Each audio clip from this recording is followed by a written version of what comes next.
We all remember 2020, the summer of love, the burning buildings, all the looted stores, and an overall lack of legal consequences for crimes committed by rioters. However, in a Blaze exclusive, Blaze investigative journalists Steve Baker and Joe Hanneman revealed that the Pentagon approved the use of directed energy weapons on rioters in June of that year.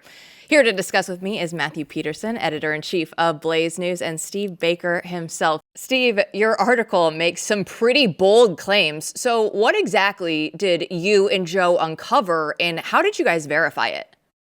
Well, before I answer that question specifically, let me just say that this is not really the culmination of 4 years of work. This is finally the reveal, the very beginning of us revealing 4 years worth of work. And it began with our investigations into what was going on the day on January 6th. And then as a result of that, the contacts that we made, it began with contacts through the law enforcement agencies that were on the ground that day, but also because in that process, I was also at the same time investigating the reports that I had received that military were on the ground that day. United States military operatives were on the ground. Now, not necessarily for nefarious reasons. I don't know. I just know that I had special operatives I've had a long-term relationship and who are connected, and they were telling me that they had boots on the ground there at the Capitol that day. So my curiosity began to just lead me down a number of rabbit holes, and I began to pull a lot of threads. And throughout that process, I began to discover that there were new types of systems that I was not aware of that possibly could be used to both control crowds as riot control, but also had other uses to move people in ways that maybe the American public are not aware of. We've heard about the Havana syndrome. That's been around for years.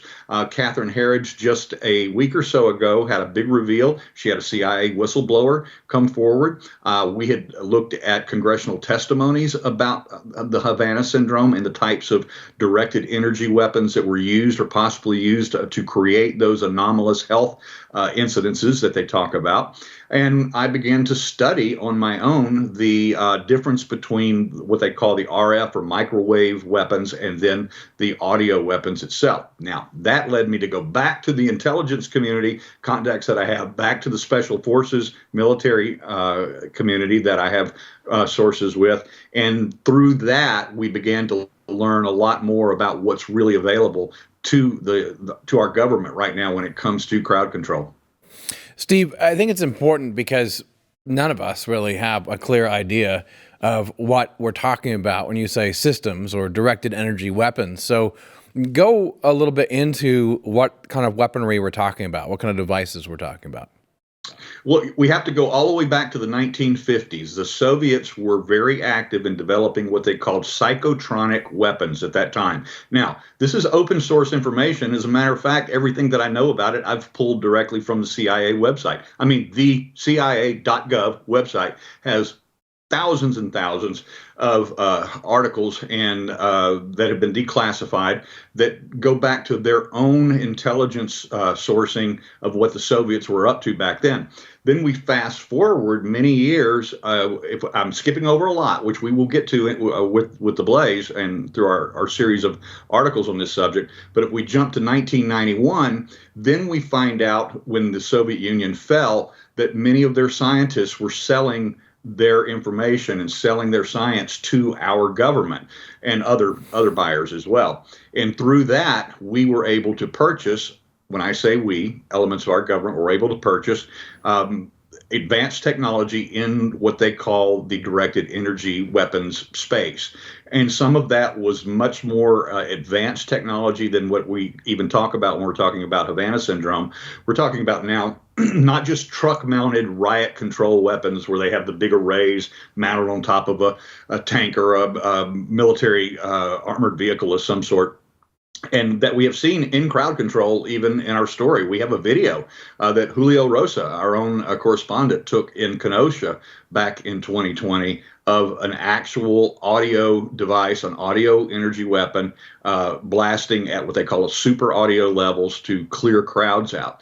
There are microwave versions of that they can blast at you and make you, for a 2-second pulse, it makes your skin feel like you're on fire and you run away from that. Those are the very basic things that we've seen around for a long time. Those are not science fiction. You can actually go to YouTube and watch DOD sponsored videos of the use of those types of weapons.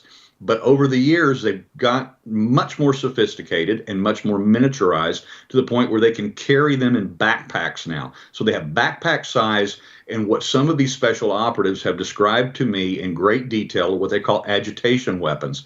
And this is the thing that we fear the most, is that these weapons that we know have been used overseas in military and by the CIA in operations to create color revolution, to create riots, to create confusion in hot spots around the world, that some of these devices may now be being used here. And that's what we found in it was an IG report from the Department of the Interior investigating what happened on June 1st there at Lafayette Square Park in the District of Columbia. That was during the George Floyd BLM riots at that time.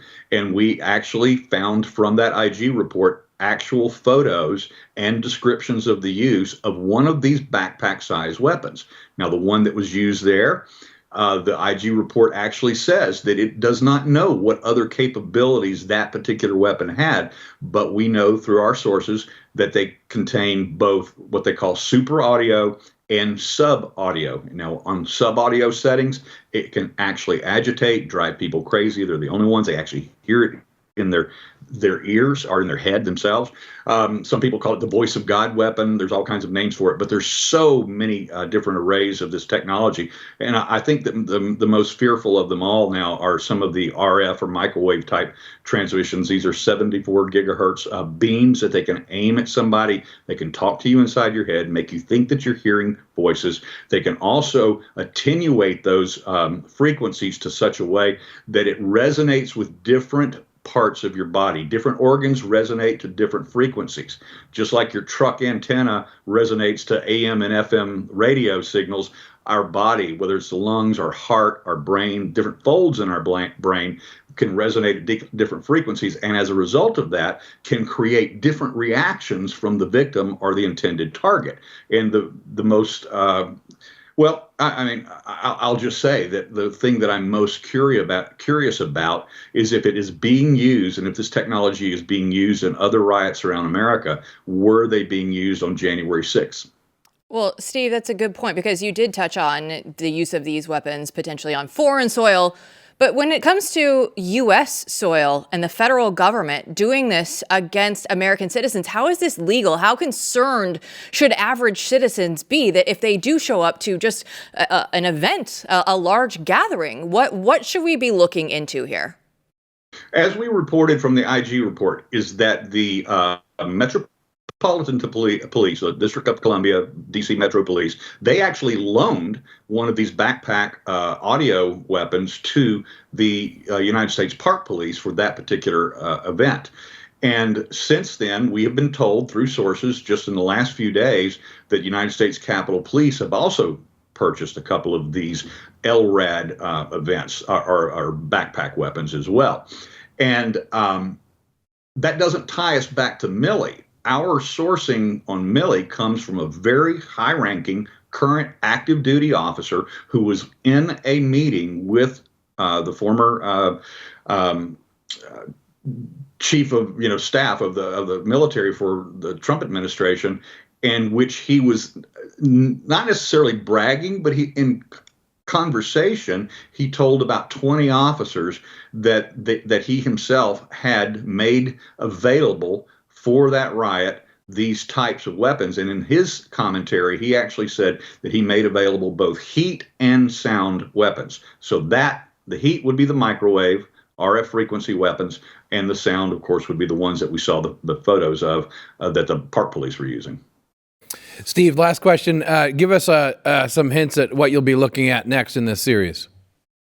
In this series, I think the next place we go is we're going to tell the history, because look, this story brings out the wackadoodles. I mean, my DMs are full of people with all kinds of wild, crazy stories about this. There are, in the same way that the drone stories bring out the crazies, the same way that the UFO stories bring out. We're not going that way. We are only going with the science. We're only going with the hard facts. A lot of this is open source, but we've been very fortunate through the Blaze to be able to build some very, very trusted sources who have actually participated in the actual development of these particular, what they call agitation weapons, that have been used on the battlefield, that are being tested by our military, that are being tested on our military. And as we've learned from other congressional hearings, some of these weapons are being not only used overseas, but they are being used here in the United States. Now, who's using them? Are these foreign nationals? Are these agitators from China, Russia, or Iran, or whoever or wherever else?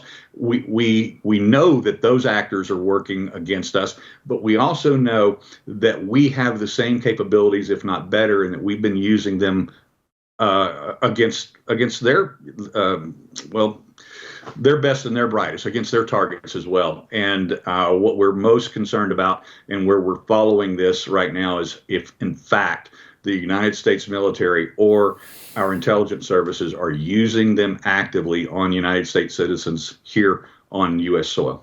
Well, Steve Baker, it is an incredibly concerning story, and we are thankful that you and Joe have been looking into this. So we'll look forward to part 2 when that comes out. Thanks for joining us. Thanks, Jill. Thanks, Matt. And Matthew, this is one of the things that, Blaze Media, Blaze News, the investigative journalism, that nobody else is talking about this story. Yeah, this is a story that a lot of people are afraid of, frankly, because as Steve says, it does bring out the crazies. It sounds wild, right? But as Steve was trying to walk us through, this is something that open source information can tell you this technology exists. And the question is, a very important question is, what are the limits of how it can be used domestically? And that's something that, just like with drones, we have to start talking about.